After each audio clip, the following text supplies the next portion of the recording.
Frankfurt. The European Central Bank meets this week with investors closely monitoring to see when the Frankfurt institution might start to cut interest rates.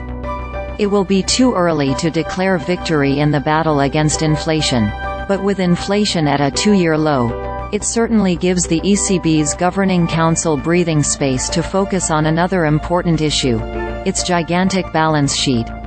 Having reached its policy rate plateau at a 4% deposit rate, the ECB can now shrink its balance sheet at a faster pace without risking too much of a blowout in yield spreads within the Eurozone, said Holger Schmieding of Berenberg in a research note to clients.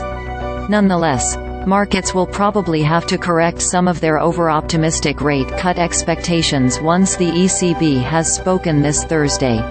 Inflation declined to 2.4% in November, and core inflation also has gone down.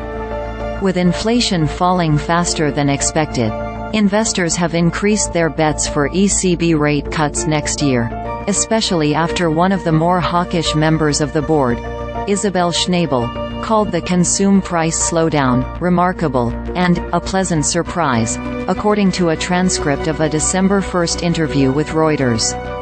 Money markets are currently pricing in almost 150 basis points of rate cuts next year.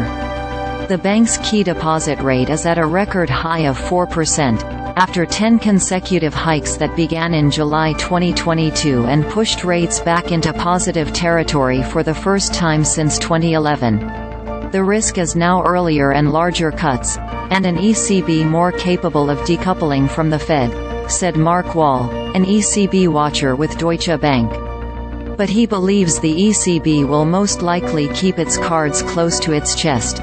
We expect the ECB to keep the guidance that maintaining restrictive rates for sufficiently long will bring inflation back to target in a timely manner.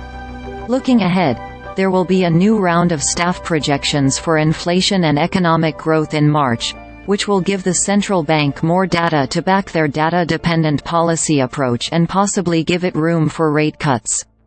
But this week, the main policy change at the conclusion of the ECB's meeting on Thursday might come in the form of a shift in forward guidance, specifically when it will end reinvestments of its PEPP program.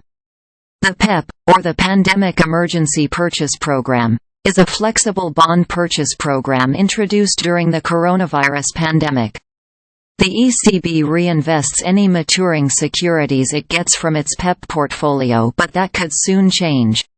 We have indicated that we would continue reinvesting until at least 2024, ECB President Christine Lagarde told European Parliament lawmakers on November 27.